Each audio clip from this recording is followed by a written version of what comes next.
Well, hello there. Welcome back to the Agostinho Zinga Show, episode number 365 with me, your host Agostinho. How you doing? How you feeling? Thanks so much for joining me. As per usual, I'm doing pretty well, doing pretty fine, hanging on in there, making sure I'm putting one foot in front of the other, and generally trying to keep my marbles in this strange and fantastic world that we're living in at the moment.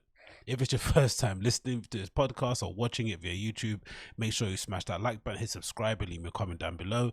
If you're listening via the podcast app, please leave me a 5-star review and share the show with your friends. And if you want to support the show via a platform such as Patreon for as little as $1 per month in order to keep this boat running, and in order to get access to my entire archive of shows as well as this podcast in full HD before it releases on video 3 days ahead of everybody else, make sure you click that link down below. That's patreon.com/Agostinho. That's patreon.com/Agostinho. It's in the description below. For as little as $1 per month, you get access to this full show in full audio quality, available only on Patreon before it comes on any other platform. So make sure you get on there and get locked in. Man, oh man. When it feels like nothing's happening, when it feels like there's been no new news to kind of cover, no cultural events that you need to kind of update yourself on, a whole bevy of stuff happens in one go. And we've got an action-packed, jam-packed show for you today, a couple of bits and bobs that I've seen around the interwebs, and a couple of updates on some other cases that I've kind of covered, and generally perusing on the interweb. So grab yourself a nice little drink or something to eat. I've got a nice fresh glass of water here for a change. Sip on it, sit back, relax, and let's get into the show. I think just update on the football front. What I see in the football front, not much of the football front for United. I think for the most part, we've been linked with some players as per usual. Ed Woodward has played a blinder. He's kind of tricked the fan base for the most part to kind of get off his back via being linked with Donny van der Beek, or Donny van der Beek as people are now referring to him, right? Everyone's pretending they've got the old Dutch accent on deck, which is annoying, but hey, it is what it is. But I've not really heard much else. Supposedly we've been linked with Upamecano, but I'm going to believe that again when I see the shirt. And that's been about it, really. It's been a bit quiet on the transfer front for United. It feels a little bit like we've been played, and don't be surprised if you're a United fan that we kind of leave the transfer window with only a couple of signings secured, whether they be Van der Beek and Sancho or somebody else. But I don't feel we're going to cover all the bases that we need to cover, unfortunately, because we just haven't got the infrastructure or the people in place to do those deals, to kind of do those kind of shrewd signings that would maybe involve maybe swapping a Pereira with somebody, or sending out somebody on loan to free up some space and then putting in somebody else for another position, just to kind of make up the numbers, or maybe to add some quality to the front line. We don't really have that at the moment, so I'm a bit worried, but I am really excited to see what happens when the Van der Beek signature does get secured and we have his him standing there with the shirt. Of course he's not going to do that now because it's international duty, but it'll be nice to see him lining up for United. I want interested to see how it kind of bodes for the other players in our midfield. There's a few players such as like Pogba and Bruno who on the face of it seem to be the untouchable ones, but it wouldn't surprise me if he has a couple of good games and some segment of the fan base are starting to ask for certain players to be dropped, because I think the United fan base of the post Sir Alex Ferguson fan base, they're a little bit knee jerk, right? They have a tendency to kind of get to fall in love with players after a couple of games. So it won't be surprised to me if that tends to happen with Van der Beek. He kind of scores a couple of important goals, puts in a couple of spirited performances, and then suddenly people are telling, or kind of shouting at the manager to drop Bruno or drop Pogba. That's going to be fun to see how that plays out in general. But hey, shiny, it's that new shiny toy syndrome that we all seem to get. So I'm not going to be too harsh on people. I think we've already suffered enough as it is as a fan base. We need a little bit of joy in our lives, and if we can get it via the signings of players that we probably don't need, then why not? Who cares? But anyway, let's dive on into the topics. Got loads to get through. A couple of quick ones just to kind of note that was funny, and just another illustration as to this kind of solidifies or maybe lends a lot of credence to my theory that counterculture only really exists if you're not liked. I think for the most part, if you're well regarded and people tend to enjoy whatever product you put out there, or just your overall presence on the social media platforms, I think you do get a benefit of the doubt in a lot of situations that most people wouldn't. And you can see that again in football, right? You see that with Messi.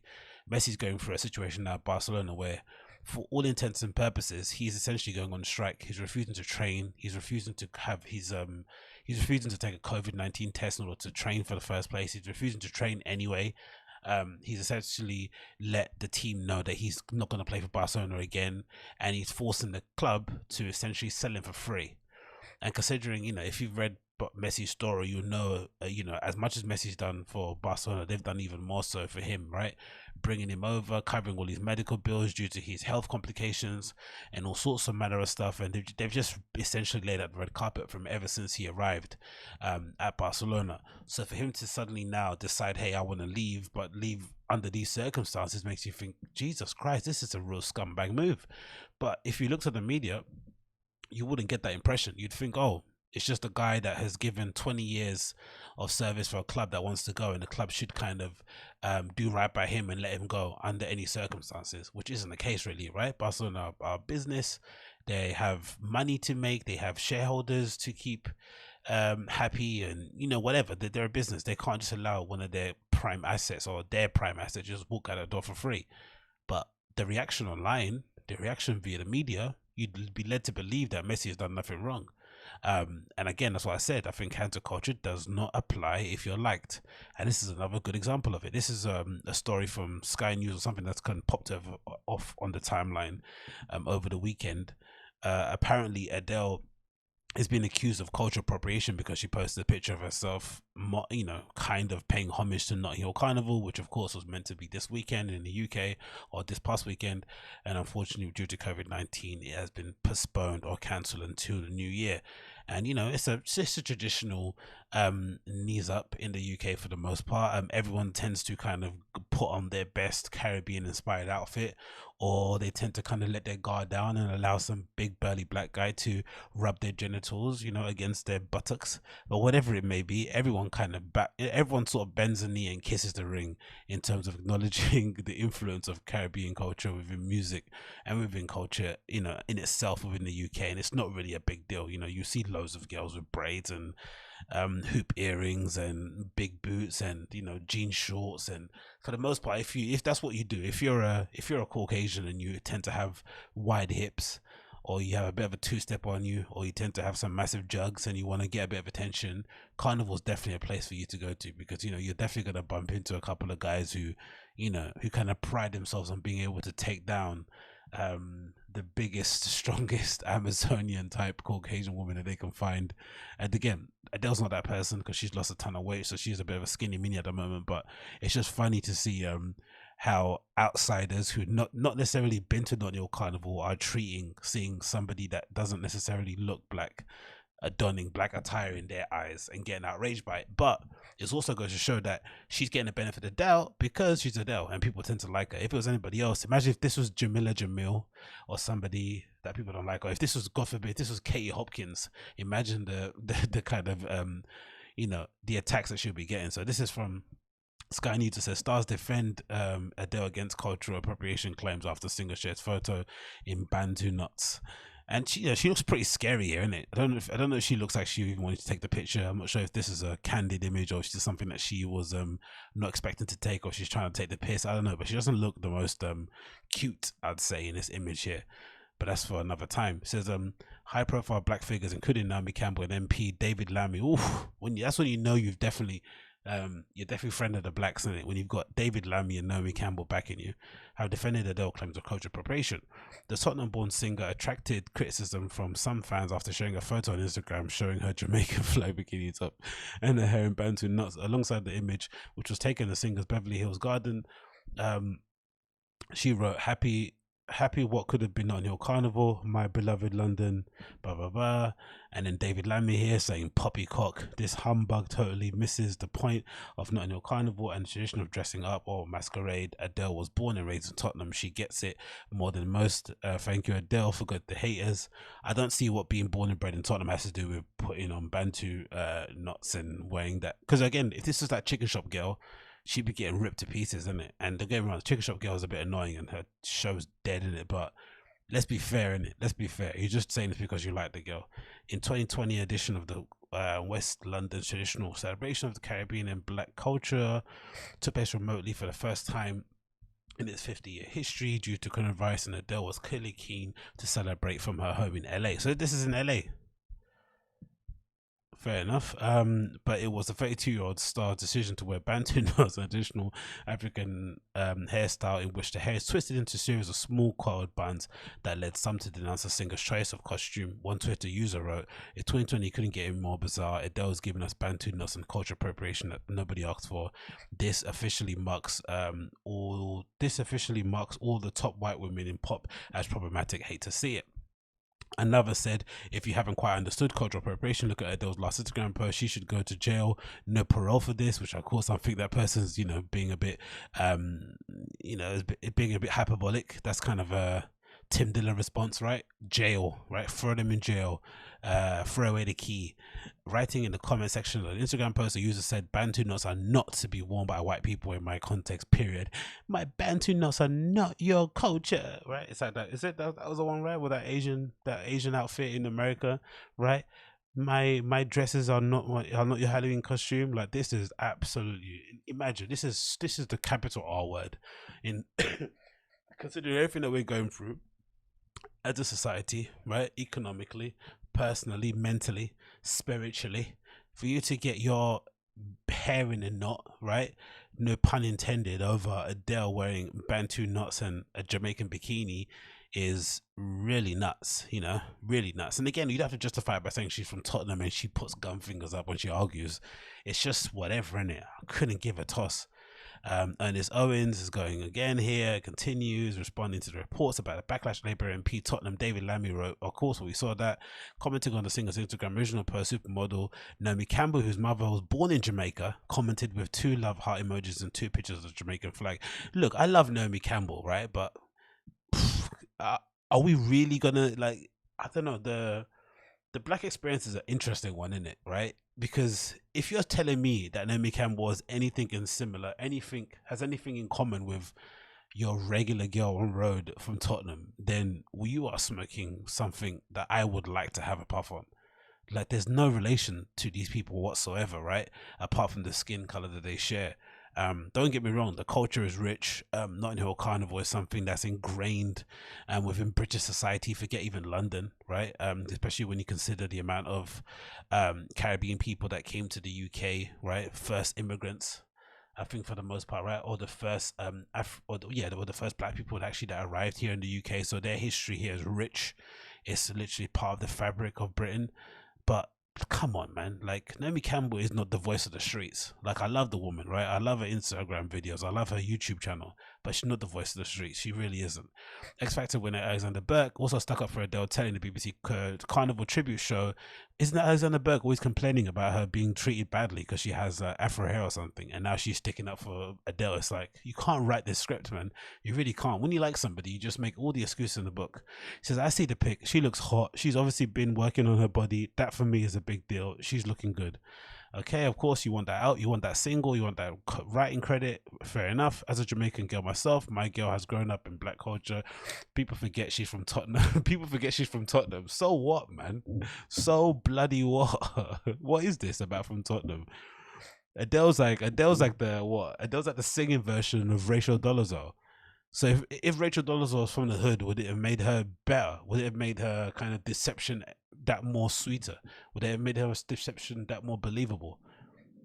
If she was actually born on, I don't know, in Compton, or she was born in somewhere in some mad ghetto area in Atlanta, would that make it more acceptable? This is insane. Again, you move the goalposts based on people that you like. It is what it is. she's saying she probably eats jerk chicken all the time, like all of us. This is horrendous, so cringe. This is like what when Hillary Clinton said she got hot sauce in her bag, innit?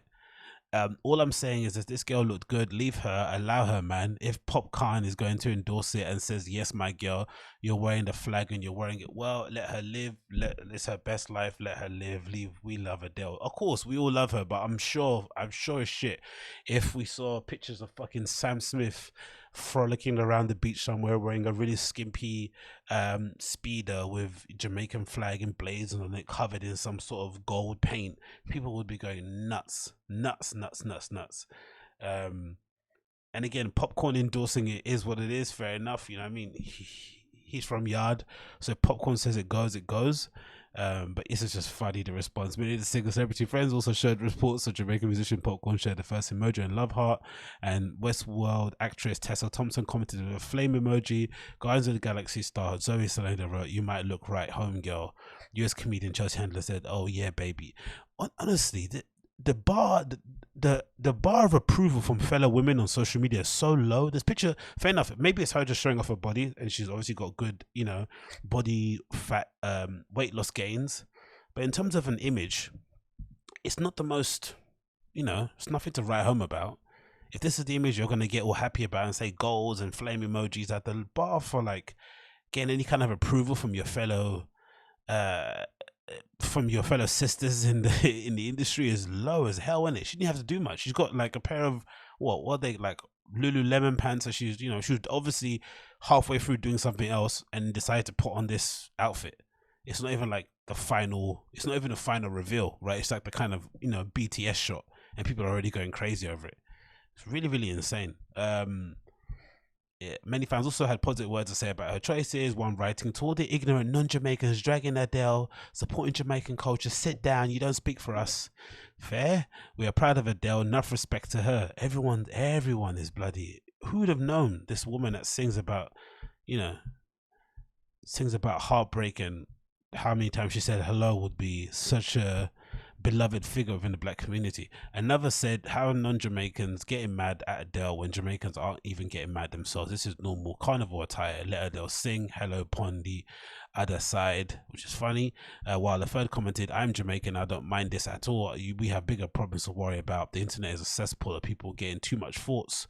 Having too much thought, sorry. Go vote, register, vote, focus on your mental health. This is a non-issue. Yeah, that's a fair enough assumption, but we have to also come to the conclusion that counterculture only exists if you're not liked, man. So if you're out there and you're not liked, make sure definitely watch your P's and Q's. But I did like the response in general. I do think people kind of swept this under the rug in a good way. I think people are trying to turn this into a story, and it's not really a story. But especially when you see some of the responses on social. Obviously, David Lammy had some distinct words to say about her.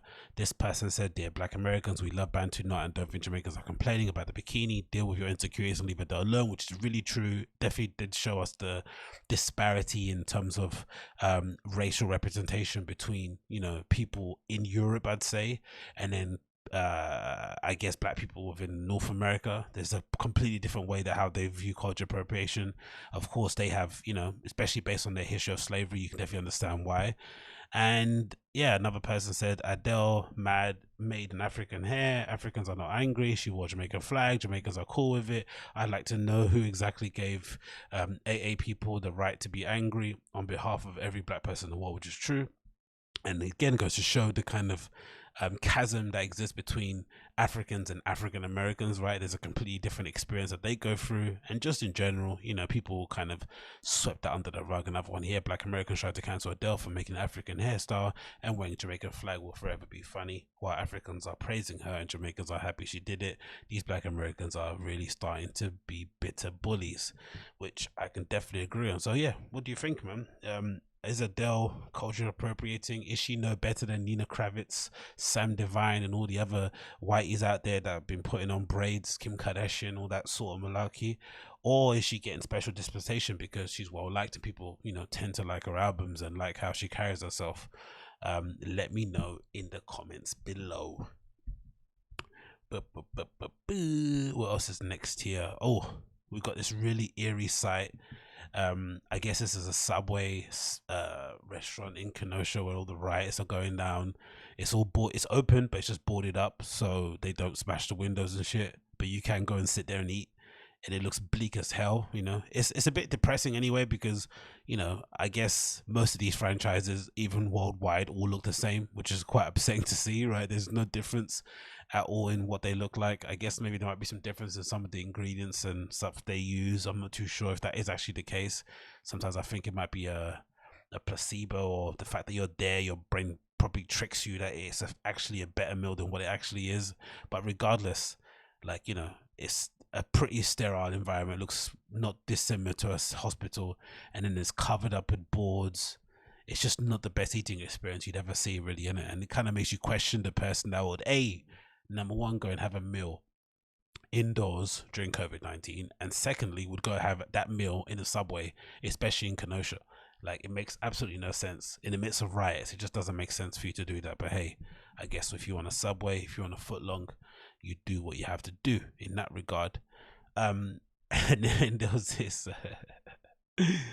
oh mate, absolute weapon. So there's a video here that I'm gonna show you in a minute, right, of this young lady who decides to board an airplane to go wherever she's going in America, but then for some reason she decides, when she actually boards the plane, she actually gets to the airport, goes through security, does all that stuff, right, gets to the gate, gives a ticket, puts her stuff up in the overhead carry, blah blah blah blah blah, and then just as they're about to take off and the stewardesses are going around the aisles making sure everyone's got their belts on and mask, she says, "I'm not wearing a mask." She then decides to start her protest, and it just made me think, like, what would go through somebody's mind, what would possess somebody to go to the hassle of booking a flight during COVID, right, reading up on all the information that you need about quarantining and where you're going, if there's a risk and stuff, you know, that kind of headache that you're going to have, and just general holiday stress, because it's very rare, unless you're somebody, I guess, even if you're wealthy, it doesn't, you know, I guess even if you're wealthy, you probably got way more options as to what to do, so it's definitely going to cause you more stress, right, because you've got a lot of you get paralyzed by choice in that regard. But I guess in whatever your economic status and wherever you are in life, you know, holidays aren't the most carefree of experiences until you get to your destination. There's always a bit of stress involved. So to add to that stress purposely by deciding not to wear your mask when you get on the plane is just insane. It doesn't make any sense, and I don't really know how to rationalize it. And it's even worse because this video, it shows the lady that's doing it looks, you know, fairly young, right? She looks like she's got her faculties about her. She doesn't look like she's your typical Karen, you know. She's actually a black girl, which makes it even more harder to take. But it's just like, wow. Like, sometimes I wonder why, because again, I have no issue with the people that are like, you know what, you can't tell me to wear a mask, right? I'm not telling you not to wear it, but you can't tell me not to wear it either. Fair enough, right? It's a childish argument, but I get it. But in places that in situations where you don't really have any other choice, right? I guess if you go to a shop or a supermarket, you could probably try and find a place where they could allow you to not wear one, right? I'm sure you'd find, especially in America, there's definitely going to be some sort of libertarian free will toting owner of a restaurant or owner of a local deli or supermarket or something along those kind of lines that will allow customers to come in their establishment without a mask on, right? Sort of like, you know, give you the choice to make that decision.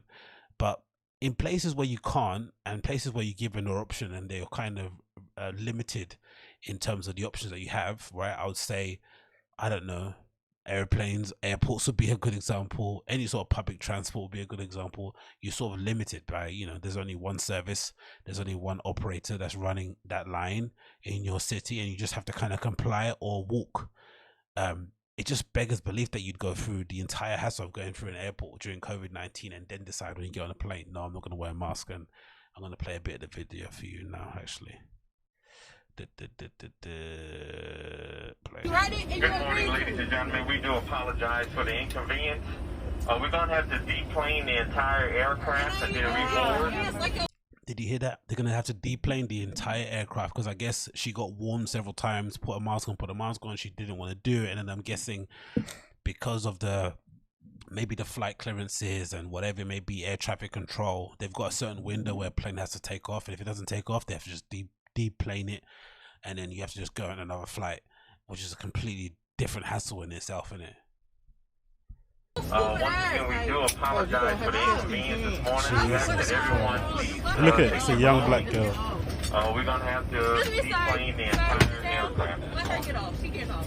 Look, she finally gets, I guess she's super embarrassed and decides, you know what, I'm going to get myself, I'm going to leave now. But I guess it's too late, as you can overhear.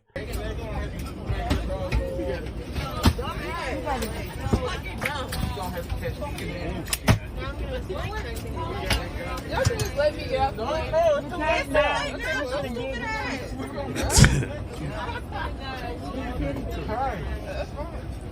How embarrassing is that?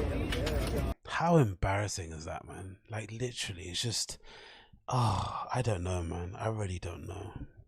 Sometimes you really want to give these non-mask wearers a benefit of doubt, right? You want to believe that, hey, they have some sort of conviction, right? They are steadfast in their beliefs, and that they know, hey, I'm not going to do this because I believe in this thing. But usually I just think it's because they just don't want to be told what to do, and they just kind of keep a couple fast. They're just kind of not immature, but I guess there's a little bit of entitlement there, right? You just want to make a scene for the sake of it, because this doesn't make this as if like, because this is the epitome of trying to pick your fights, right?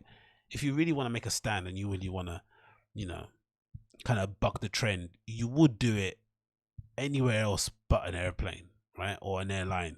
Because for the most part, a lot of these airlines, especially in the US, they're being pretty strict, and they're really following you through with their threats, right? They're saying, hey, if you don't put a mask on our flight and you get chucked off our flight, you're done, you're banned for life. And there's been a guy, I think recently I saw a video of a dude who tried to pretend like he didn't know he got banned.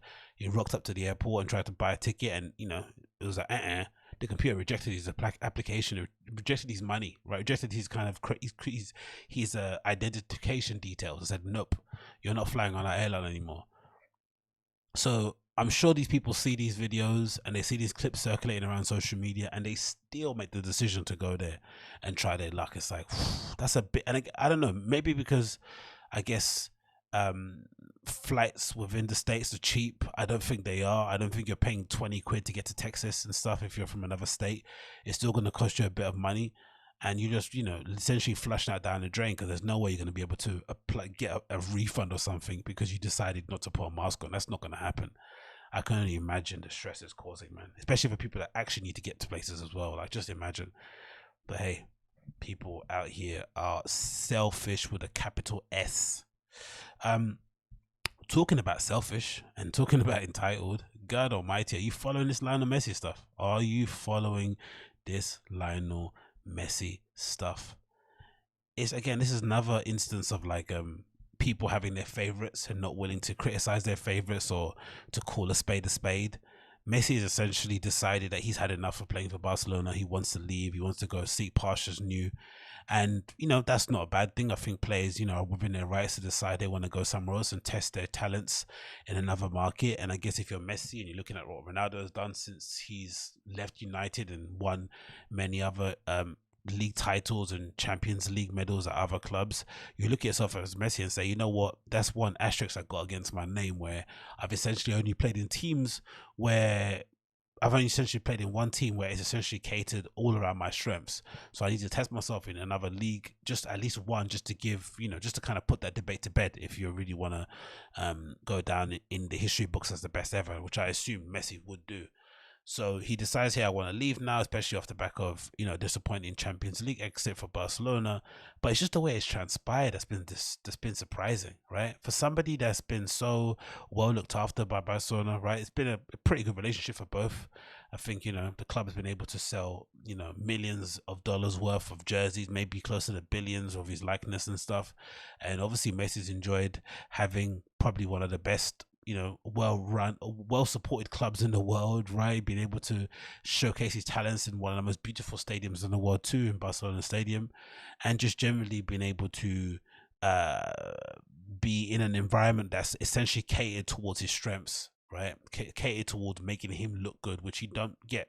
Even some of the top players don't get it, right? because that's Ibrahimovic, right? He had a bit of a bad spell in Barcelona, mainly due to Messi being there, especially during the Guardiola years. So, if anything, you could argue that Messi has run out a lot of players during his time at Barcelona. So, it comes to time for him to leave, and now he's demanding to leave for free because of some contract clause that he has that kind of allows him to leave at the last month. At the end of each season in July, he's allowed to leave for free if an appropriate offer comes in, which is insane anyway. He got that worked into his contract, and now they're going through the legal rigmarole of whether or not the end of the season was end of August, whether or not it was the end of July, blah blah blah blah blah.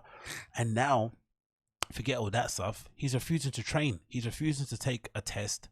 He's refusing to take a COVID test in order to clear him for training, and he's refusing to turn up to training. Point blank saying, I'm not going to train. I am not going to train.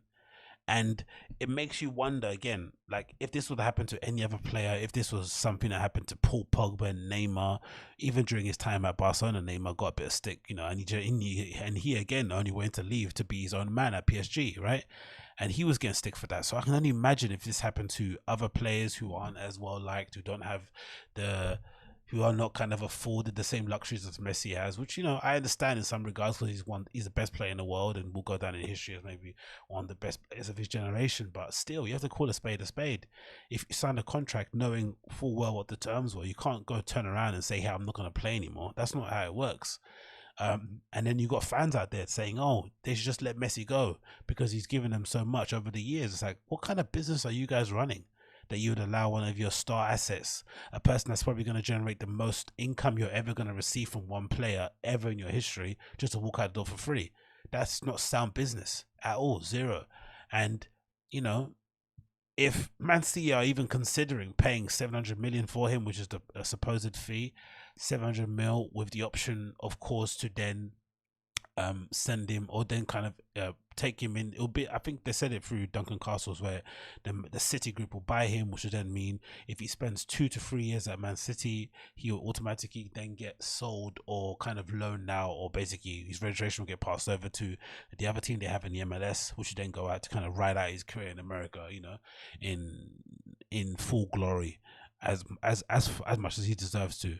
But the way he's gone about it has been really bad, really, really bad. And it kind of paints Messi in a completely different light. You'd never really expect to see him this way. You wouldn't think he'd kind of treat the team that essentially, took him out of the ghetto in Argentina, paid for his medical bills and supported his entire family during a very pivotal moment in his life.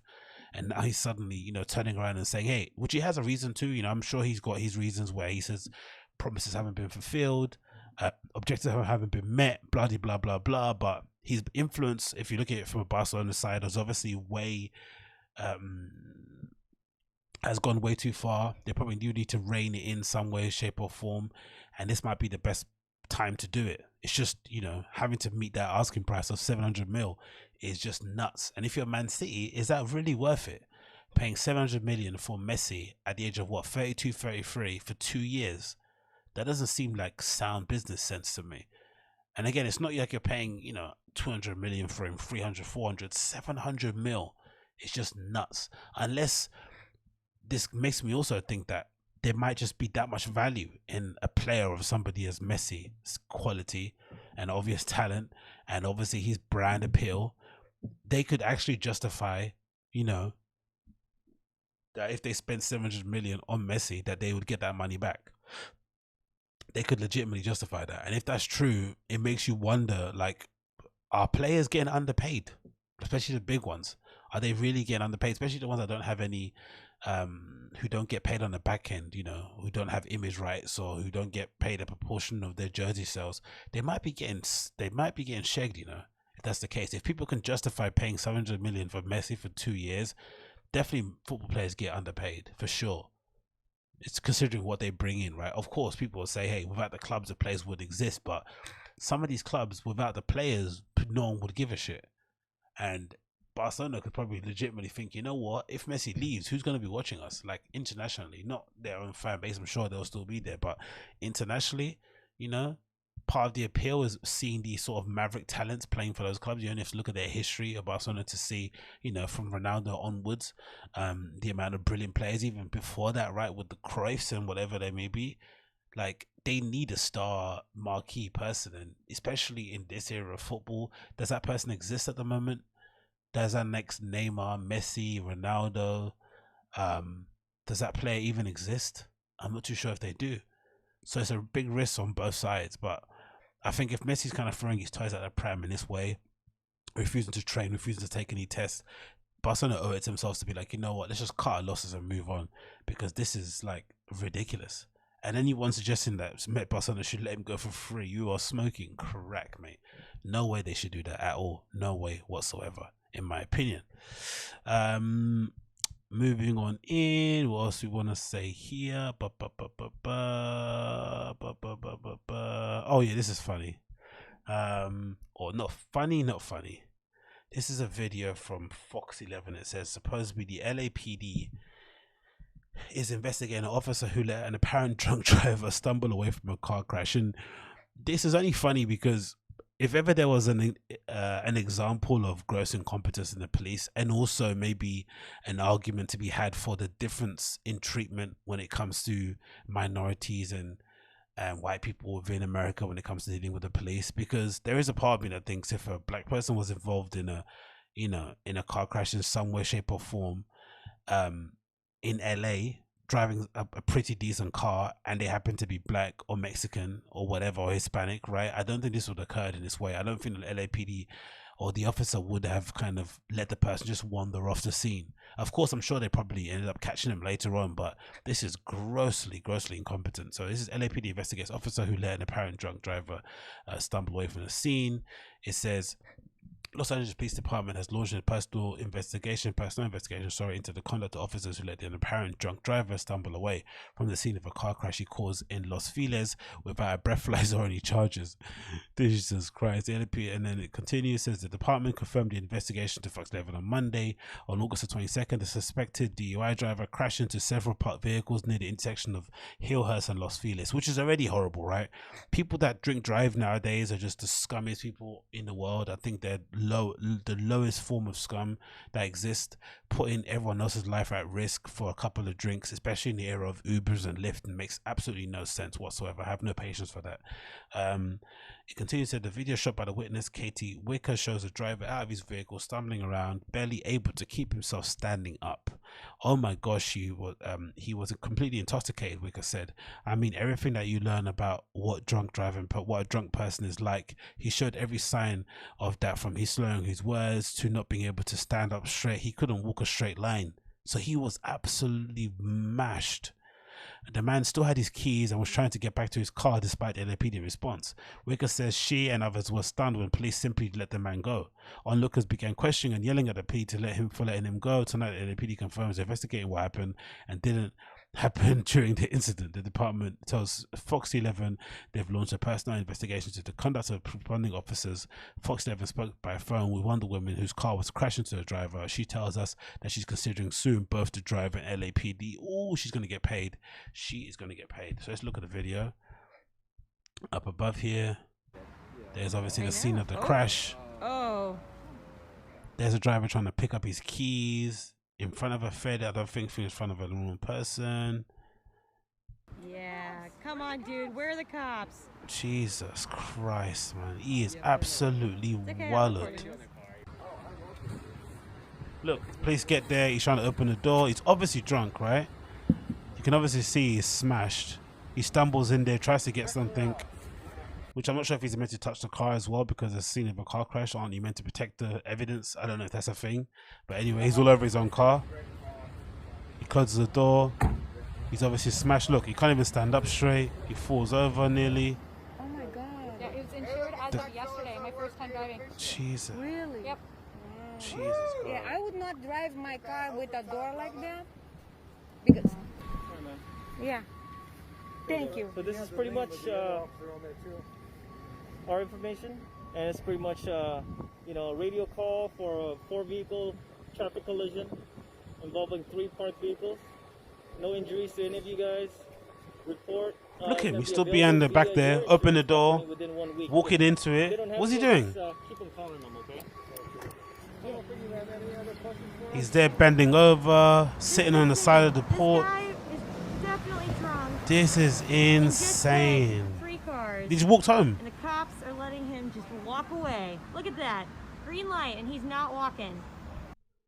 That's what, and again, that makes you, this kind of really does put to bed any kind of argument. Not put to bed, but it does make you consider, you have to consider this argument that there is difference in the way that the police treat different people within the States. It just is what it is. Different races. It is what it is, right? There's no denying that.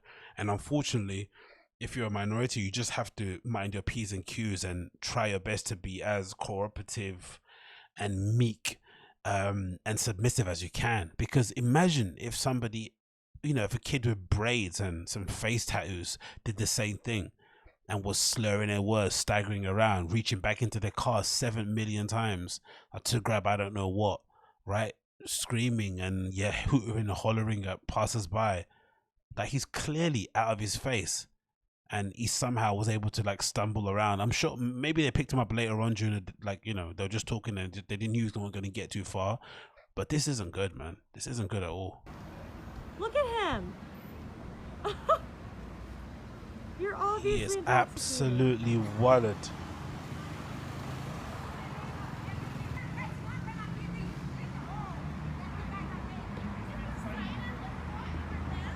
Just let him walk away. He went away. Oh my God. But I don't know. Maybe we shouldn't be surprised. Maybe there's bad people in all jobs in it, regardless. But let me know what you think in the thoughts below.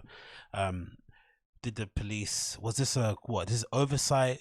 Was this an overreaction from the residents whose cars were plowed into by some, you know, guy that had, I don't know, did he have on sweatbands on his arms, whatever it may be? But it just didn't seem that right to me. Let me know your thoughts below and opinions below in the comments, man. But that doesn't sound like the most appropriate way to deal with a drunk driver, I would think, in my opinion.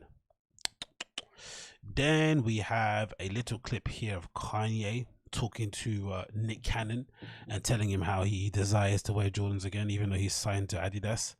I don't know why, you know, this is important, but I just found this clip funny regardless. Hearing Kanye complain about such mundane things always makes me laugh in that respects, especially considering what he's done in the recent years with his success of his different brands and the avenues he's gone into. For him to be complaining about his inability to wear Jordans is really hilarious. I remember how the Louis Duffel made me feel when I would go to Atlanta to work with Jermaine Dupri. Yeah. And there'd be somebody with like a throwback jersey, a Rolex, a Louis Duffel, maybe a polo shirt, some Jordans. Man, I was just thinking, man, in my contract, in my Adidas contract, I definitely should be able to wear Jordans, man. You can't, Jordans need to be part of reparations. You can't tell a black man not to wear Jordans. Not wear Jordans. That's hilarious. That's in our DNA. Any deal, but you can wear Jordans. And also, you could wear your friends' clothes. Yeah. Also, that was all of this kind of divide and conquer thing. Mine is better than yours. Yeah, that's why I had to there was this designer that we visited before named Walter Van Beirendonk, is a talented guy. And, you know, he was coming out, had something to say about Virgil's last show. Yeah, he might have a point. It's funny because I remember when I used to work at Nike, that was one of the things, right, where you'd have to watch your P's and Q's as to what you wore. It was really strange at the time as well to kind of always have that in the back of your head of, you know, making sure you had the right brands on. You just had to make sure you weren't wearing any sportswear competing brands, of course, Adidas and stuff like that, and New Balance. You just had to kind of, you know, erase them from your rotation or just not post them on social. But it was strange, especially when it came to times when I had to maybe, you know, rock up to the head office, you know, in central London sometimes, and then you forgot, you know, you'd pass them by, you had a pair of Vans on because you just wanted to, you know, change what you're wearing day to day, or God forbid a pair of Dr. Martens or something, and you had to kind of, you know, stop, maybe get a pair of another shoes or meet the person outside. It was just really bizarre. And it's funny because at the time I never thought much of it, especially when I first started working at Nike. I thought, oh, it didn't really matter. But everybody, I remember one time I rocked up to the office, I think I might have had a pair of Dr. Martens or something on, and literally everybody I bumped into, whether it was somebody at reception, somebody cleaning, somebody mentioned what I was wearing, the shoes. They're like, oh, you shouldn't be wearing those, right? Someone actually mentioned them. So it meant everybody that was in that building were doing that kind of sneakerhead thing check, like looking at your feet, which is really strange, but it's also very true. And so I can only imagine what it must mean, how kind of strict and direct they must be when you're somebody that's actually they're paying in that regard in terms of partnerships and sponsorships and collaborations. They're not going to let you do anything untoward that might take away from the collaboration that you guys are doing. They're not going to allow it. But one of the annoying things about that for me is that, you know, having grown up watching and kind of idolizing people like Hiroshi Fujiwara and Nigo and stuff, and, you know, some of the other tastemakers and streetwear back in the day, part of the appeal of these people in their truest sense, right, they were kind of the influencers in the truest sense, was that they were tastemakers that were able to kind of support and work with a whole litany of brands, right, whether they were competing or not, right? North Face, Billabong, at the same time, I've got what the other snowboard brand was that they were working with, that you would have think it was an exclusive deal. So yeah, imagine if it was Hiroshi, he would do a collaboration with Arc'teryx, he would do a collaboration with North Face, which you would imagine if you were signed to either of those brands, they'd want you to have an exclusive deal that made sure that you couldn't work with their competition. He'd do collaborations with Adidas, do collaborations with New Balance, Asics, or whatever other shoe that came out, do stuff with Dr. Martens and Red Wings, right? And that was kind of what made those people special and what made their products and their collaborations that much more covetable, because you get the feeling that they were actually supporting the brands that they liked and not just doing collaborations for a check. Whereas these days you feel like some of these influencers, especially some of the Puma and Reebok collaborations I've seen so far, you know, they've been a bit, you know, one in question is the ASAP Nas collaboration. It's like, he doesn't really wear those shoes. He doesn't care about Reebok, right? We've never seen Nas ever wear Reebok prior to his collaboration. Now suddenly he's making the Reebok into a thing because they're cutting a check. That's not an organic, that's not like a real thing. A real thing would have been for him to, I don't know, have done a collaboration with GH based regions, right? That loafer company that he tends to wear quite often, or a collaboration with Dr. Martens at first, right? That would have made more sense in terms of his kind of taste and his obvious influence on his feed. But nowadays, again, like I said, it's just more so the brands looking at people who's got the most clout, who's got the most followers, who's got the most engagement, and trying to marry up their new product with that person in the hopes of reaching a bigger market and hopes of kind of capturing a certain audience. Again, of course, if you're Kanye, you should be allowed to wear whatever you want. You should be given that reins, but there's also an understanding on either side of it where if he is Mr. Yeezy and he's already kind of distanced himself from Adidas in some way, shape or form by, you know, refusing to put stripes on his shoes and certain things, right? So you kind of look at Yeezy, it's not Adidas's, it's kind of their own thing that happen to be under the Adidas umbrella. So if you want to kind of maintain that branding, you want to make sure that the kids know that Adidas are the ones that are giving him the shoes, not the other way around, or whatever it may be. You're going to want to make sure that he's never wearing any brands that are, you know, taking away any light from the three stripes, and that would include Jordans, because, you know, the internet would obviously break if we saw Kanye in Jordans again, right? Look what happened when people saw Tyler the Creator wearing a pair of Jordan 1s, like backboards back in the, I think maybe a couple of years ago with Solange. People went crazy over that, right? So I can only imagine what happened with Kanye, but I just thought that was an interesting one there nonetheless. Again, I've gone through the same experience. I had it going, and my short time working at Nike and Adidas, you know, where you couldn't wear those brands competently. And I think that's probably the best place to be in the position I am in now, where I can just buy the stuff that I like without, you know, especially if I've got no I'm not I don't have an exclusive partnership, or I'm not married to them in a certain way. It makes it a lot more easier, because I'm honestly, those days back in the day when I had to kind of think about what I was wearing before I left the home, before I left my house, and make sure I don't bump into a certain person or don't go to a certain area and not seeing these shoes and not upload stuff that I'm wearing online. It's just, you know, it's a complete hassle that you don't need to have, in my opinion. Anyway, that was that one. Next on the list, we have a pretty funny video about some illegal raves in London. We will play here, I guess. I guess these things have been happening anyway for a while, and I've just not been aware of them. During COVID, I'm sure there've been a whole bevy of festivals and parties happening all over the place that I'm just not aware of because I've just been keeping my head down, doing what I can do at home and keeping it nice and safe. But I'm not surprised that there are kids out there who are just like, you know what, I'm not. Because I think if I was younger, if I was maybe 10 years, 5 years younger, and I was living with my parents, and I just couldn't handle it anymore. I was doing all my lectures on Skype and having to FaceTime my friends every day. It'd literally drive me nuts, and I would have to go out and seek some kind of pleasure that didn't contain me having to sit in my room all day on my own.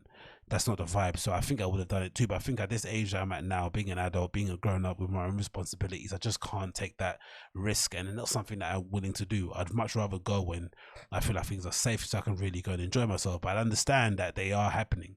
And no matter how many fines the government puts in place in terms of kind of curtailing these parties and making people not do them and stuff, it's not having any effect. The kids are still going out, and it's making me think, I wonder if there's something in us innately as humans that just makes us want to gather in place, especially during really bleak times, because it seems like everyone's kind of drawn to these parties like a wasp is to the light, right? They just can't help themselves, right? It's just a magnetic pull that they have to go somewhere to a dark, dingy warehouse space with little to no ventilation, surrounded by hot, sweaty people, and just dance during, again, in the midst of a global pandemic. They just can't help themselves. So I wonder if there's something intrinsically about humans that makes us want to do that during a really difficult time in our lives. Maybe that's what people do when they grieve. I don't know if that's a process, because luckily I've not had somebody very close to me pass away recently, but I wonder if that's part of the process of grieving too, where you just act out.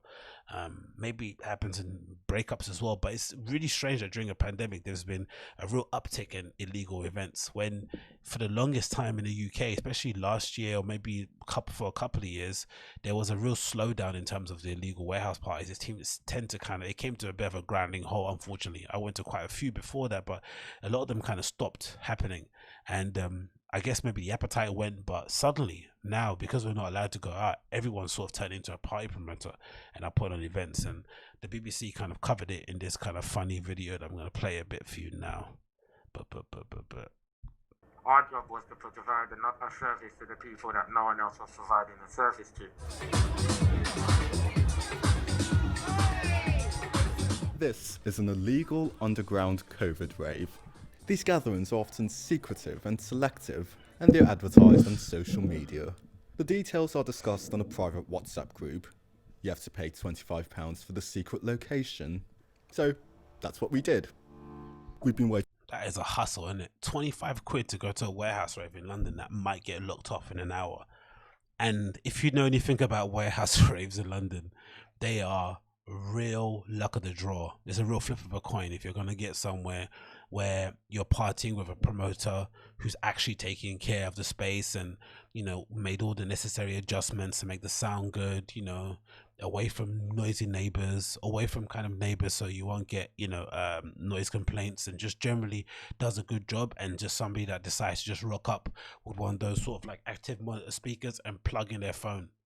I've legitimately been to warehouse raves like that before, where I've had to pay someone £10 just to go to a space where somebody just got their phone on Spotify and they're just playing music through that on the speaker, and people are doing balloons in the corner and shit.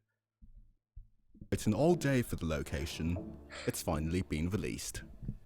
We've been given the secret location for the event. It's off a road on the M25. This guy could not be a bigger dork if he tried, isn't it? Off the M25. It's like, God almighty. Jesus Christ. Let's go to an illegal COVID rave. This guy is such a dork. Tonight's venue is a truck stop. There's over 60 people here tonight. It's hot and sweaty. And there's no social distancing. Drugs and alcohol are also on sale tonight. It's £5 to buy pints, and the same for laughing gas. I speak to one of... You gotta love a good old laughing gas in the UK, innit, mate? Bloody hell, what a knees up. Again, this doesn't look like fun to me. I understand the need to go out, but this doesn't look like a good night out. You know what I mean? I'd much rather things go back to some kind of level of normality. so that I can go out to a proper event with people that actually take care to put on a good party, for lack of a better term. Because this, if ever there was a more, this couldn't look like a more random set of people, right? There's no, there's nothing that ties anyone in this room together apart from the need to get drunk and high. There's nothing at all. Not music, not interest, zero. Like interest, of course, you know, drinking and getting high, but apart from that, zero that ties them together. One of the ravers. She's travelled 2 hours to get here and says she's given up on the government's rules. Of course she has. Jesus Christ. Some people aren't here to party, but to work. One DJ tells me he's being paid £60 to perform tonight. Yeah, I've been there, brother. Welcome to the club. We've just left a very packed venue with more than 60 people, none of whom were observing social distancing. Lots of dancing, sweating, touching. Lots of dancing and sweating. Sorry. We're observing social distancing. Lots of dancing, sweating, touching, drugs. He seems like a good time now, innit? He seems like a good night out, right? He's the kind of guy that will snitch to your mum about what you're doing. What are you guys up to? Why you stay so late?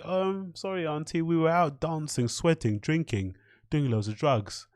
Like, and alcohol. God both almighty. Being sold by the organisers. It's like a snitch. We're driving to meet the organisers because they've agreed to do an interview. Okay. We've driven around East London to the second location where the organisers said they'd meet us. It's been 2 hours. We've sent them 9 WhatsApp messages asking where they are, if they're going to turn up.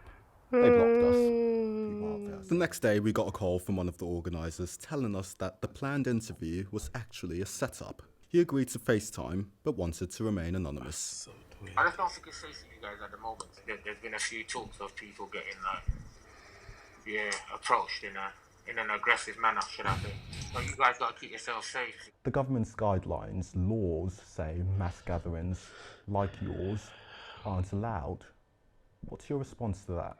We've always tried to adhere to them rules and have the PPE that the government has deemed acceptable in order to detect symptoms and that sort of stuff. We had masks for the staff. You actually trusting your health, or you're putting your health in the hands of a guy that's in a faux metallic gold anonymous mask? Is this what you're really doing? Somebody that's telling the film crew that their lives are in danger if they met him in some undisclosed location in East London? Why? Were they going to steal his cameras? Like, absolute wild-lads. But not for the party goers. But not for the party goers. Are you proud of what you've done during lockdown? I'll be honest with you, now that I look back on it, I'm very proud of myself and my team of how we've actually done things. He may be proud, but COVID doesn't care about that. In South Korea, all it took was one man in a nightclub to infect hundreds. The same could happen from these raves. What a funny little story, man. The need to rave is strong, in it. And again, I don't know what it is. Maybe it's something intrinsic within us that we just can't help. When we're going through hard times, we have to gather in place. But that does not look like a fun event, in my opinion. Next on the list, we have another update from Ari Rittenhouse, right? This is turning into a Ari Rittenhouse channel at the moment, right? I'm not sure what's going on here, but this is a really fascinating story. So I'm sure most of you are aware with the situation that transpired over the weekend in Wisconsin, Kenosha, involving a 17-year-old kid who unfortunately had to kill 2 people and severely injured 1 because he felt like his life was in danger. And whole lots of debates coming out there in terms of guns, right to bear arms, was it underage, did he cross state lines, blah blah blah blah. Eventually the kid ends up getting arrested and he's charged, right? At the moment he's being charged for, I think, murder and homicide, and I think negligence or something. Just some really heavy charges he's got at the moment, right? And on paper it seemed like those charges would stick. It seemed like from what we saw so far in the videos, this kid went around and essentially kind of endangered, the safety of others by letting off shots indiscriminately in front of protesters and severely, injuring 1 and killing 2. But then as more details came out of, regarding the story, it kind of painted a different picture where we saw actually a kid who was purposely trying to de-escalate the situation, trying to help his local community, trying to help obviously local businesses, and was put in a position where he had no other option but to try and defend himself. And of course, I'm sort of the position where I don't think that kid should have been there in the first place. You know, the story supposedly goes that he was there because he was helping out his friend, and his friend then said, "Hey, take this gun. Let's go and help out these businesses that need our help." He didn't obviously stop crossing these state lines because he was there already prior to the riots. But I still don't think it's a smart decision for adults to be asking for the help of, or requesting the help of, 17-year-olds, teenagers, to go and protect their businesses with long rifles. It just doesn't make any sense, I would think, in my opinion. Again, if you're thin on the ground in terms of hired help, fair enough, especially if the police are being told to stand down. But I just don't think you should be putting children in that position, because I refer to him as a child, right, because he's a teenager.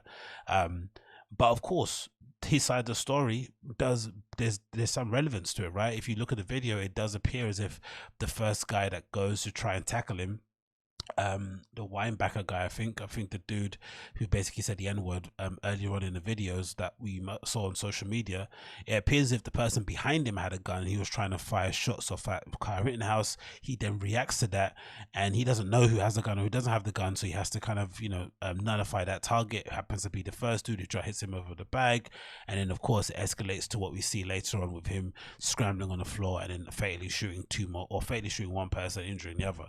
So I guess that defense is out there, and Kyle Rittenhouse's lawyer came out and essentially shed more light on the situation, and kind of essentially said what I said the other day in terms of the statement. But let's hear a little bit of it now via a Tucker Carlson interview, actually, where he sort of kind of lays it out here. Play it.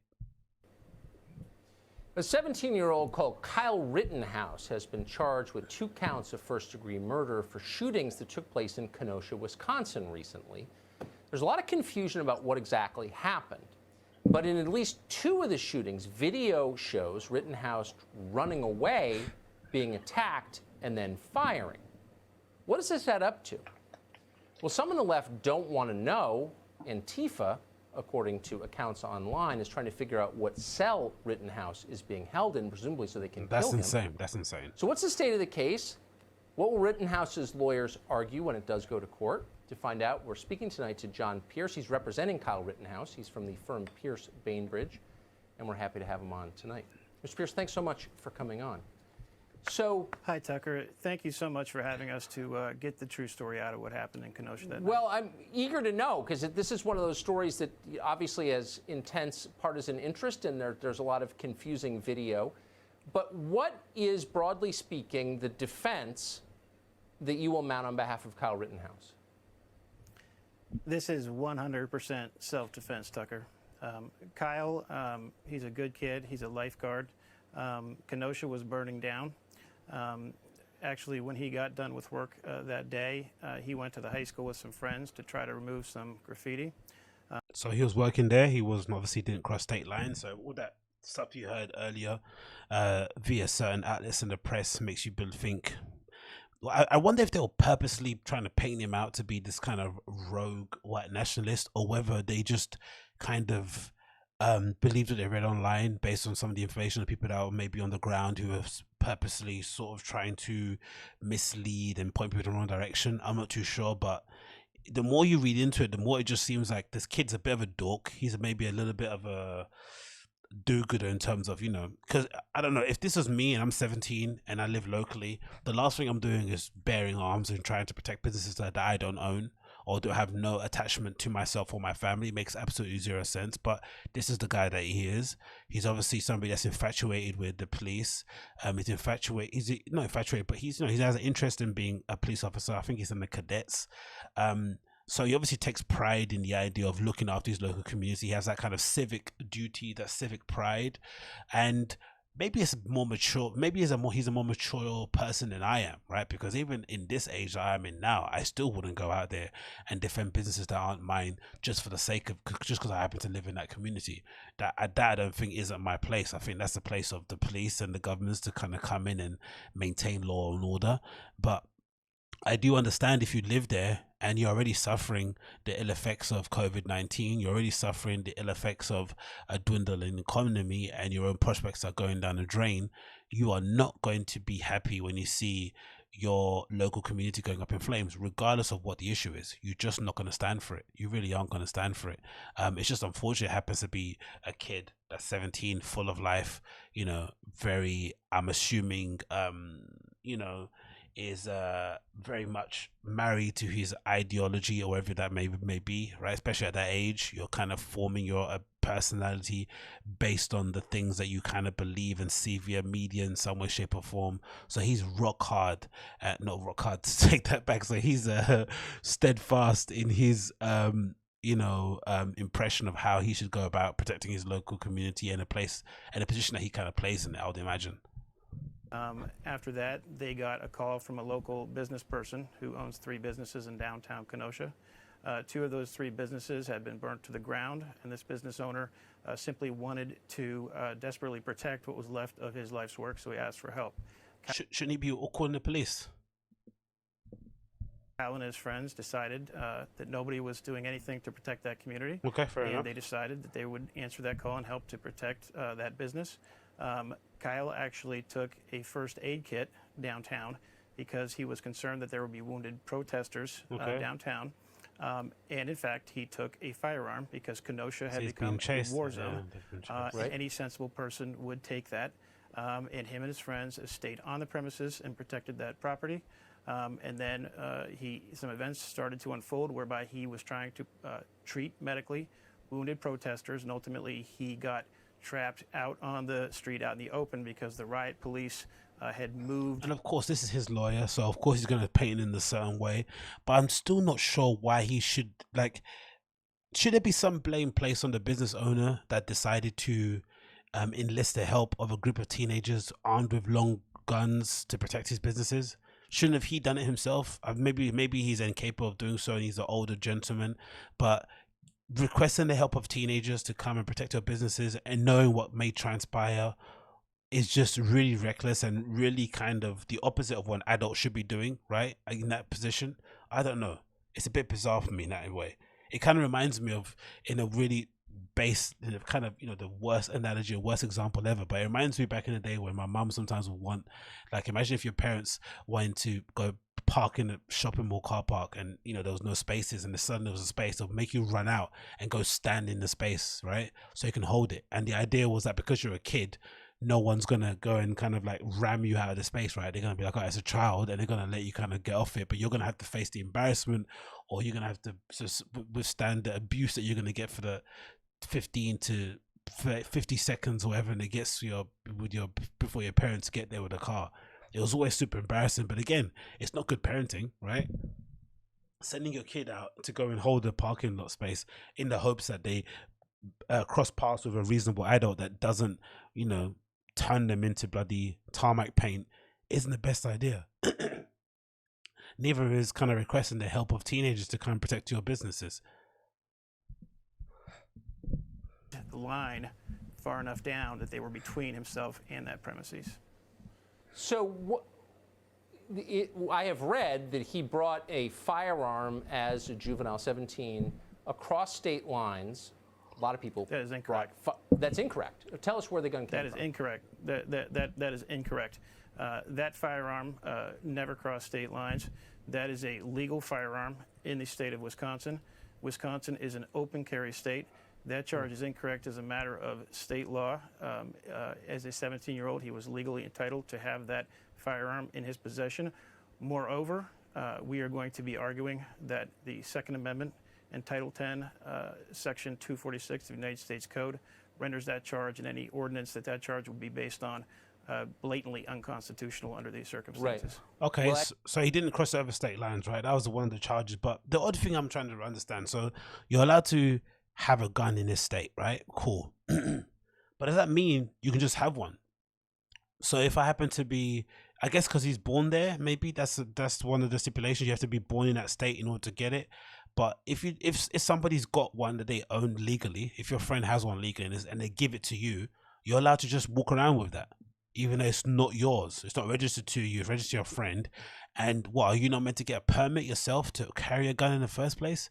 That's a very odd rule, isn't it? Unless he's kind of assuming that everyone knows that he probably would have a gun license, because obviously he's a bit of a gun aficionado and obviously isn't a cadet, so they would assume he'd have one. But I don't really get that open carry and, you know, you can conceal a weapon things laws in the US. Like, that's really strange. So if you're in a state where you're allowed guns and your friend has one, he can just give one to you to protect yourself whilst you're staying in his flat, for instance. That doesn't seem like it makes sense, but also maybe it does. I don't know. That's really a tertiary charge anyway, because there are other. Let me ask you about the first shooting of Joseph Rosenbaum. Sure. The second two, one man was shot in the arm, the other was shot in the midsection and died. Both of them clearly, and that's obvious on video, attacked Rittenhouse. But the first shooting, was Rittenhouse fired upon before he fired? Did he believe he was fired upon? What were the circumstances of that shooting? Absolutely. There was the New York Times has a report and has analyzed this very closely. There was a shot that was fired as Kyle was retreating, actually, from a mob that had become enraged that he was trying to put out fires that the arsons had set, and because he was trying to protect property.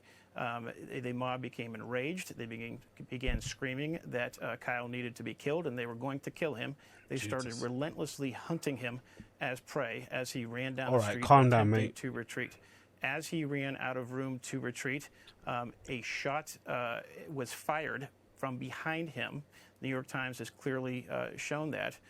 Shortly after that, the individual, Mr. Rosenbaum, who was leading the attack on him, set upon him immediately, began to assault him from behind, attempted to take his weapon, take his firearm, and Kyle, when he turned, he instantaneously had no choice but to defend himself by firing, because he was in imminent danger of serious bodily harm or death. A bit excessive, I know. Maybe the point he's making, and he's obviously lapping it up because he's the lawyer. He's actually gonna have to, you know, give it a little bit of spice. But if you watch the video and you are familiar with some of the other videos or some of the other protests, you would know that this kid wasn't gonna get away with just a bit of a beating. He probably would have died if he wouldn't have defended himself with that gun. Now the issue is, well, should he have been there in the first place? We don't know.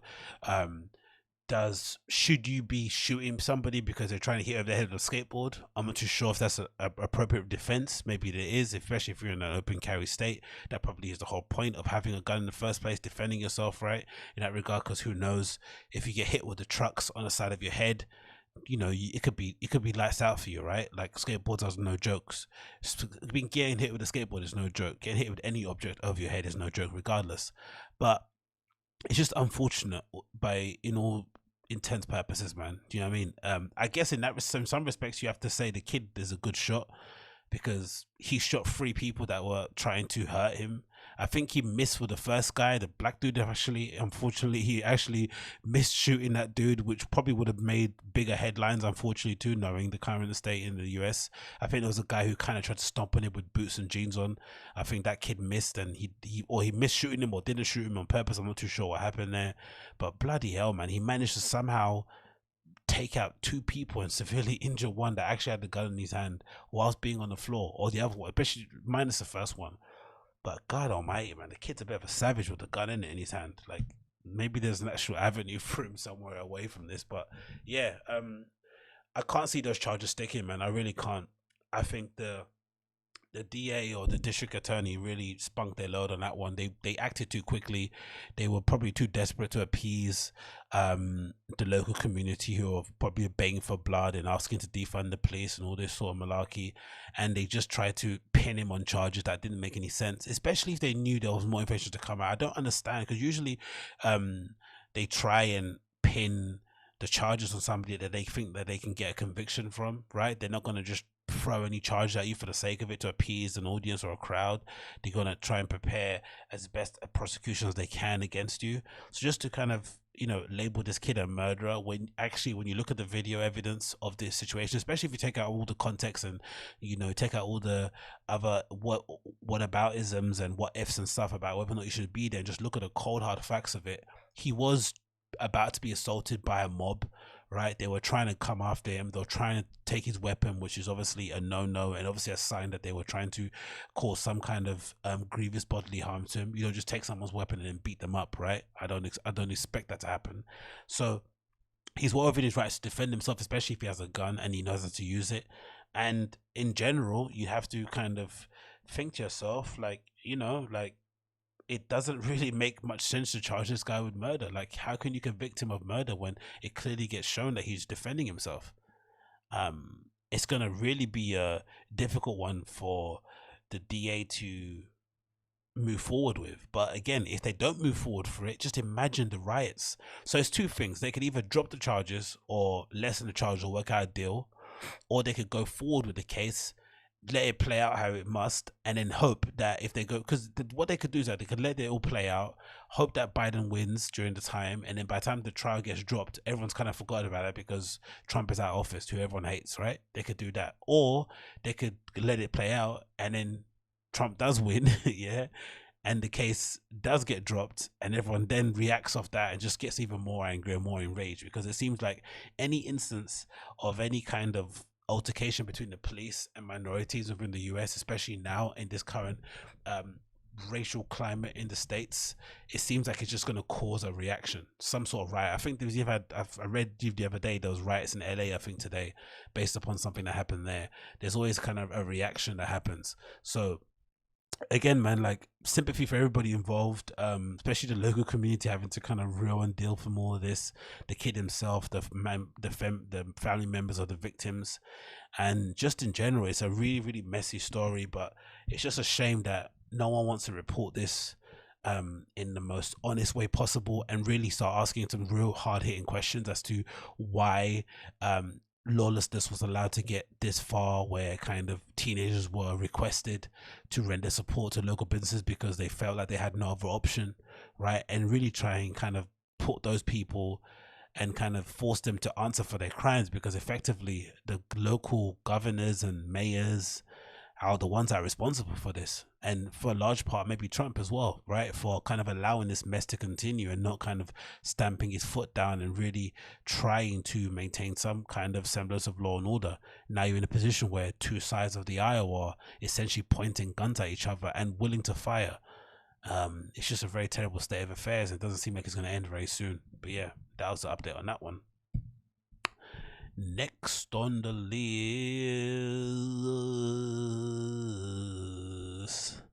we have this very interesting story regarding Joe Rogan on Spotify.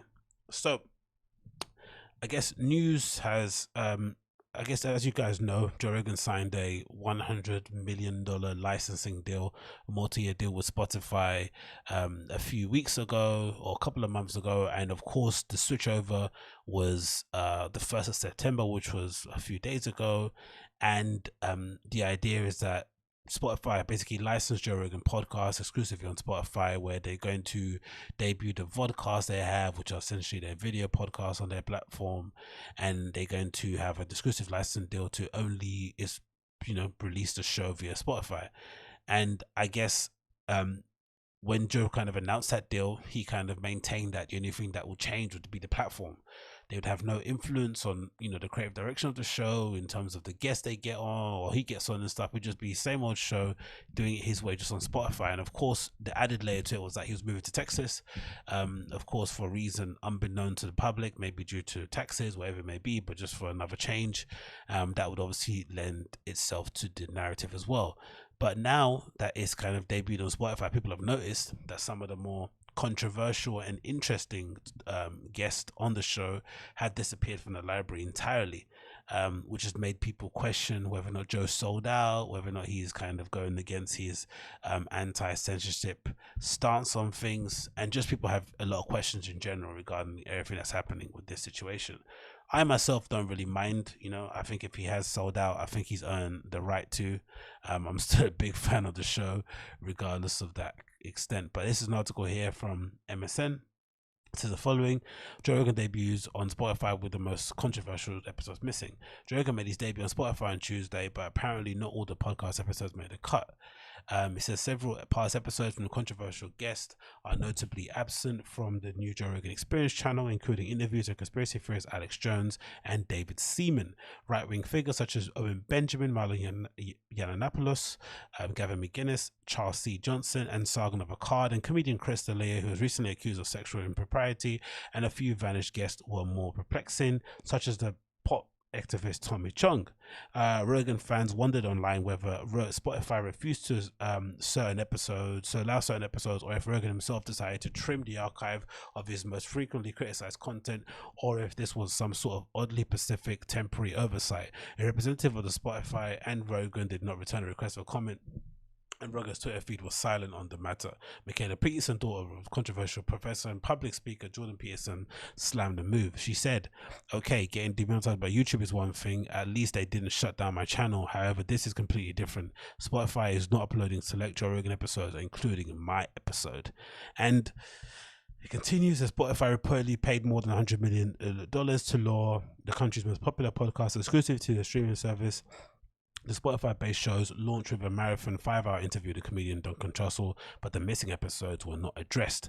Rogan's shows are still currently available on YouTube and podcast platforms like iTunes, but the plan is for the JRE to move exclusively to Spotify by the end of the year. The partnership was considered a massive win for Spotify, which has seen its stock nearly double since the deal was announced in May. Rogan's podcast includes more than 1,500 episodes of long-form interviews with comedians, actors, sports figures, The comedian and MMA commentator also long prided himself as talking to people from across the political spectrum and was frequently reared against deplatforming tech companies that remove controversial voices. He says they want me just to continue doing what I'm doing right now. Rogan has previously said in the Spotify deal, it's just a licensing deal, as Spotify won't have any creative control over the show. It'll be the exact same show.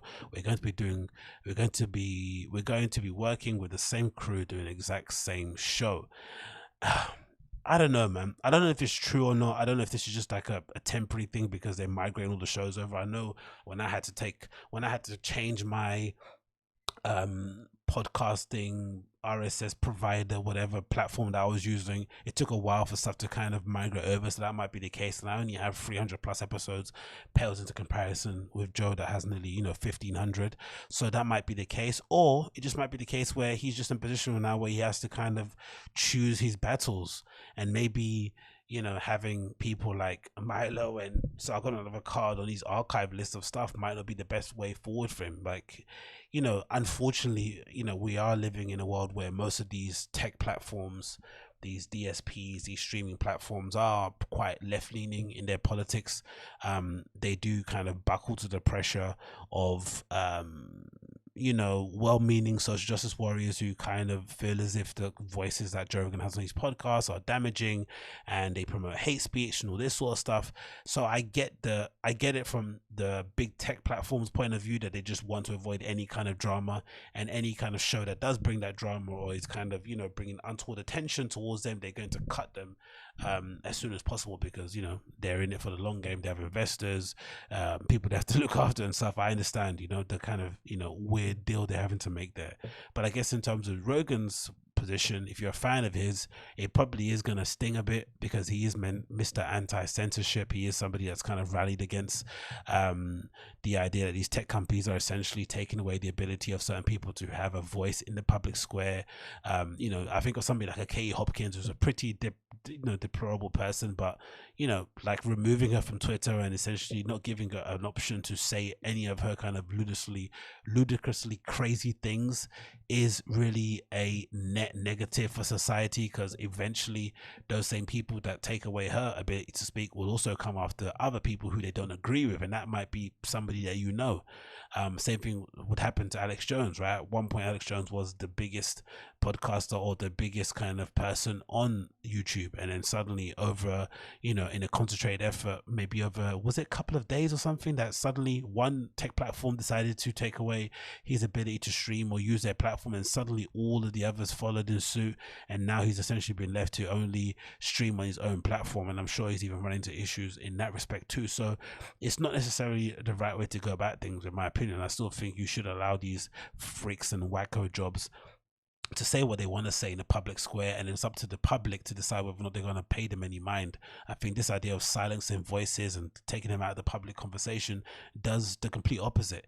If anything, it kind of emboldens and really kind of focuses in his fans I'm saying in terms of Alex Jones, Sargons of a Card, to go and follow them whatever platform they decide to go on next. I don't necessarily think that's the best way to deal with it, but the list is pretty interesting, right?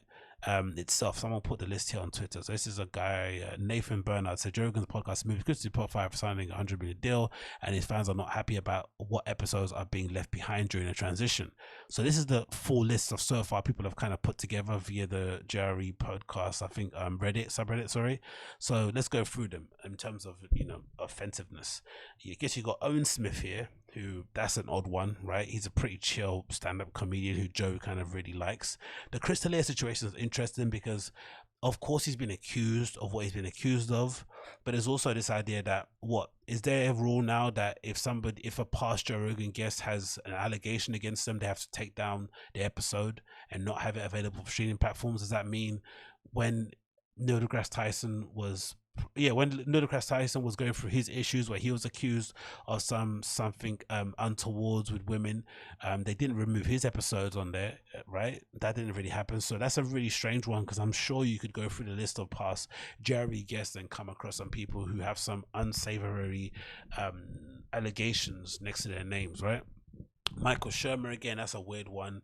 I'm guessing that's, you know, National History Museum people getting their knickers in a bunch. Tommy Chong, again, a pretty, you know, harmless guy, weed advocate that doesn't need to be on that list. Joe List is a very strange one. I'm not too sure if that's that might be an error. Alex Jones returns, of course, you know, Alex Jones is not going to be on there. Nick Kroll, another strange one, a pretty middle of the road comedian and improv guy, and just generally people tend to like him anyway. Michaela Peterson, you kind of get that because she's, of course, the daughter of Jordan Peterson, who's very controversial, and maybe her own opinions and views, you know, the old meat diet, all that sort of stuff, they don't want to be attached with. You're not too sure. You got Owen Benjamin and Kurt Metzger. I think this might have been the podcast that actually led to I think the one with Owen Benjamin on his own might have been the one that led to his actual breakdown, and not breakdown, or breakthrough, he might suggest, right, when he decided to kind of abandon the LA scene and move somewhere in the mountains, wherever he lives now at the moment. Again, a couple more Owen Benjamin ones as well. He's been on there quite a bit, Owen Benjamin, isn't it, considering. Chris D'Elia again, we've got Sargon of a Card, Gavin McGuinness. Again, that's self-explanatory there, especially with that Proud Boys nonsense that happened. Alex Jones, Eddie Bravo, we get that. It's weird that they allow Eddie Bravo on and Alex Jones not. And I would say they're probably on the same frequency when it comes to like the batshitness, craziness in terms of conspiracy theories and all that deep state stuff. They're probably on the same level of frequency. Maybe Alex Jones is a bit more further ahead in terms of, you know, lizard people and stuff, but Eddie Bravo still questions completely everything, right? He doesn't believe anything that comes out of mainstream media. He's definitely on that conspiracy train. Milo, of course, we understand why he's not on there. Kip Anderson, Keegan Kuhn, products of conspiracy, and other conspiracy people, I guess. Gavin McGinnis, Milo again, Charles C. Johnson. Who else we got on here? Next one, Stefan Molyneux, we get that, right? He's always fucking, you know, ranting on about IQ and race and skull sizes and stuff. He's a bit of an oddball in that regard. There's no loss there. Rickson Grace is an odd one. Don't know what that's about. David Seaman, of course, maybe because he went nuts in the end. Louis Theroux, again's a strange one. War Machine was on JRE. Bloody hell, I don't remember that one. That's a mad one. That's understandable, right? That's completely understandable. Mamma mia. Brian Dunning again's an odd one. Dave Asprey probably makes sense because I don't think Joe actually liked him. I'm not sure why he was on the show. I think that might have been one of the last. I think Joe mentions it a few times about not wanting to do favors for friends anymore, and I think that might have been one of them where a friend suggested that he gets one of their friends on, right? And Dave Asprey, I think that was during the time when he was doing his nonsense bulletproof coffee stuff, and I think he's still doing those sunblock and stuff. You know, he turned into a bit of a charlatan towards the end, but I think Joe didn't actually like the guy when he was on these podcasts anyway. Dr. David Greer, I'm not too sure who that person is. Matt Vingreen, I'm not sure who that is. Dave Asprey again, David Seaman, Adam Kokesh, Eddie Bravo, Joey Diaz. We understand why that one was, because, right, it's one of those kind of episodes where he talks talked about climbing into someone's window and eating them out. Brian Callen, Jimmy Berg, Brian Redband. Again, why is that? Because Callen mentioned something untowards about women, maybe. Joey Diaz again, Jane Irvin. Oh, sorry, that is John Irvin, Joey Diaz, Brian Redband, Joe White, Freddie Lockhart. Again, really interesting and odd list. I'm not too sure again what the rationale behind it is, and I don't know. In my opinion, I'm a fan of Jerry. I'm always going to be a fan. I'm always going to check him out the show. And I think if he has sold out for 100 M's, I think people have done far worse for far little, for much, for far less than what he's getting paid. And if he decides to, essentially sell his soul to the Spotify overlords in order to kind of maintain any kind of semblance of independency, then so be it. If he has to sacrifice Stefan Molyneux and a few Owen Benjamin videos and stuff, like, it is what it is. But it is a shame because you did get the impression that he was going to run away to Spotify in order to have a free platform to do what the hell he wanted to do. So if it's kind of running into the same issues he had on YouTube, I don't see why he moved to Spotify. Of course I know why he moved. The money was bloody good, especially for a licensing deal, but it does kind of make you kind of look him a bit different, especially if he decided, if this was something that was already decided when the deal was getting signed and he purposely misled people, or if this is just a clerical error. We don't know. Maybe it might just be a tech support thing, an admin thing. Do you know what I mean? Because it does take a while for your RSS feed to come over and migrate onto other platforms. But yeah, let me know your thoughts down below. Do you think, does Joe let you down? Do you understand his position in not allowing some of these people to come on the show? Let me know your thoughts down below. And then what else do we have here to talk about? What else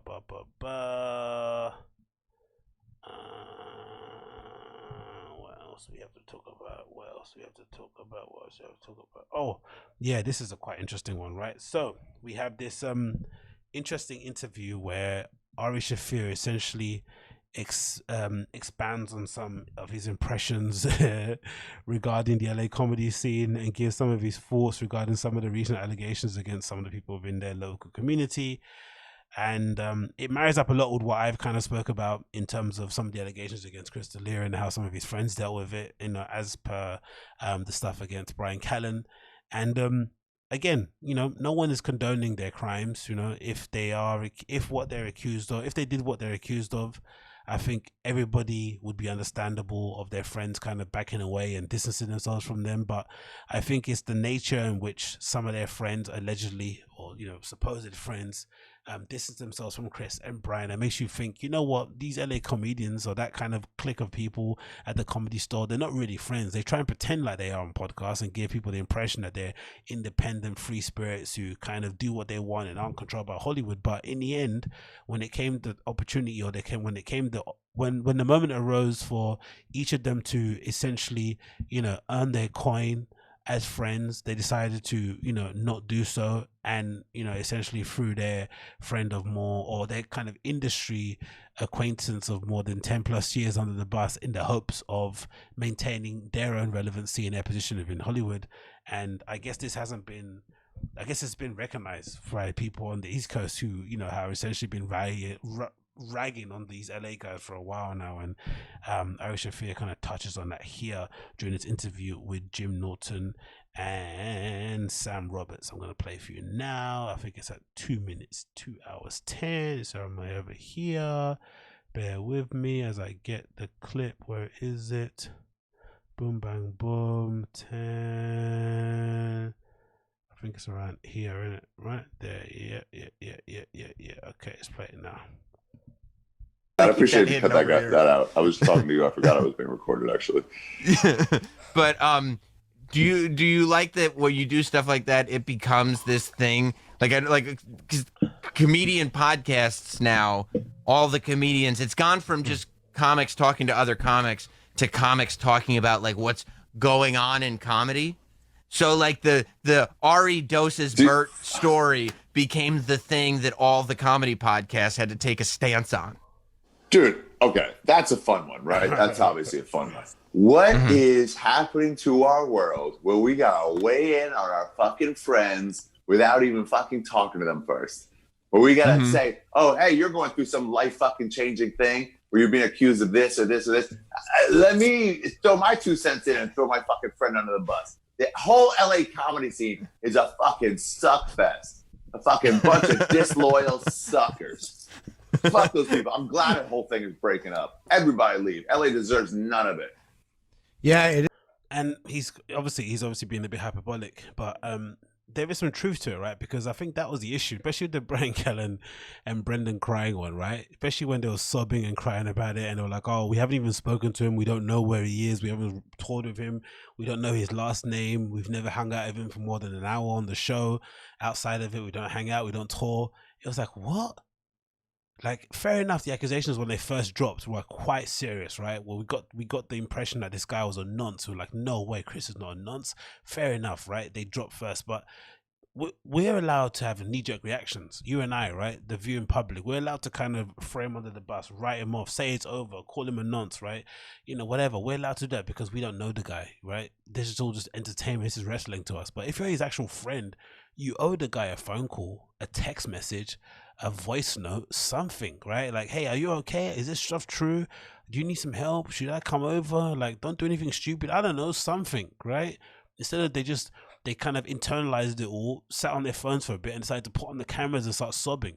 Brian Callen just post eyelid surgery, and Brendan Schaub, I don't know, in the midst of trying to come to terms with the fact that maybe he's next or something. One odd reaction. I just still look back on it now, and it's still kind of it still makes me shake my head. Like, that was one of the weirdest reactions I've seen in my life. Like, you'd probably be better doing the Joe Rogan on Muerta thing, right, and just not saying a word, than sitting on camera and crying about it the day that the news drops, especially considering the severity of the allegations. It is kind of falling apart, man. It seems like everyone is. I mean, it's a lot of people who are in a certain tax bracket too. But I mean, Joe is leaving. Theo, I think, is moving to Nashville. They said Brendan. I don't know if Brian's moving, but Brendan, I think, is moving to Texas as well. Like, a lot of people are fucking taking off. Diaz is moving. He's going to New Jersey. He'll be here like this week, I think. Are you happy about that? Do you get to see him? Yeah, that'll be nice. He's not that. He lives right near Florentine, I think. Yeah. Oh, that's great. Yeah, so it's like, it'll be cool having him come in and stuff. And he's a Jersey guy, but I don't know, man. LA's lost its heart a long time ago. It is funny though that like LA comedy podcasting became such a thing that everybody is now pinned into this corner that if you want to keep your views up, you have to comment on what's going on, and you can't really take the side of your friends because they're the villains. Fuck that. Yes, you can. That's Hollywood, dude. You never lived there. There's such fucking terrible people who are so worried about their image and what people think of them. They're not willing to be like, fuck you, that's my friend. They don't even understand that's a possibility. The whole city fucking sucks. Yeah. You don't miss it at all. In the stores. It's funny because he's saying this, especially in the presence of somebody like a Jim Norton, who's, you know, quite admittably a bit of an LA guy, right? So to say that and keep ragging on about LA being such a shitty place, knowing that Jim has got a lot of friends within the LA comedy scene, makes Ari Shaffir an absolute legend. No, you can't really, but like, yeah, can you imagine if like you were being accused of something, and Patrice would be like, "Oh, I gotta say my 2 cents here. I have to say that," without knowing the facts, without having talked to the other person involved. Yeah, that's absolutely crazy. That's crazy. Even if it was like, no, it's true. Let's say you were being accused of, I don't know, having sex with women. You know, something embarrassing and completely off for you. Even if it were true, he'd be like, listen, that's my buddy. Even if he talked to you and like, yeah, it's 100%. Still, that's my buddy. I don't know what you want me to tell you. Yeah.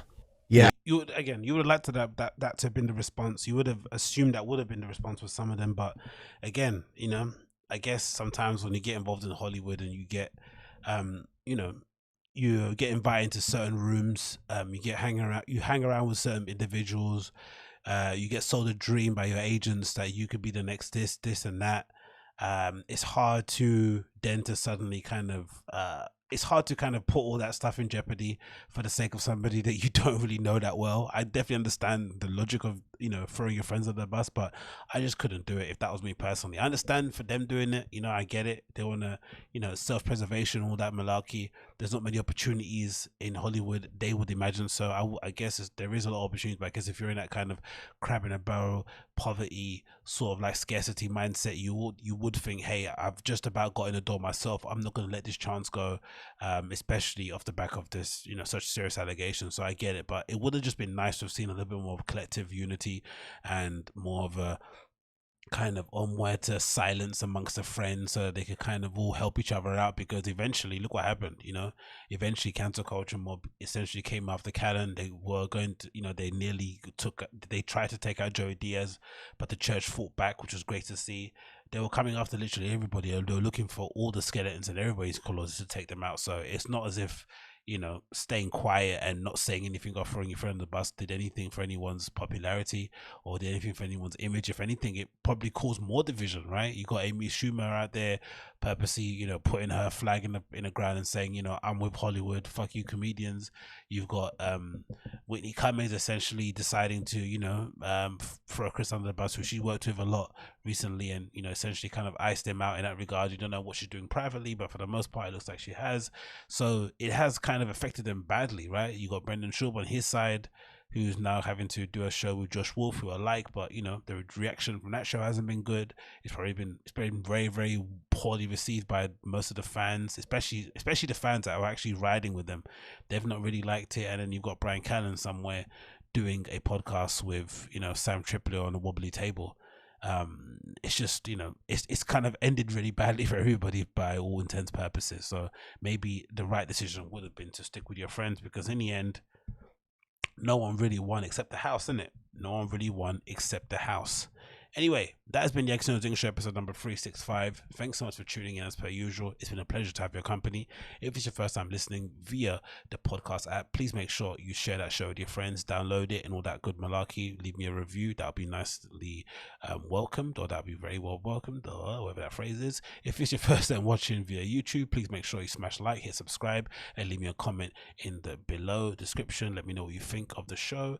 And of course, if you want to support the show via Patreon, please do. For little as $1 per month, you can get access to this full show in HD mode before everyone else gets it, right? You get access to this entire audio show before anybody else gets it via Patreon only for little as $1 per month. Please subscribe on there, patreon.com/Agostinho, patreon.com/AGOSTINHO. For little as $1, you can get access to my entire library as well as this full show in full HD before anybody else. But until then, see you guys very, very soon. Take care. Be safe. Peace.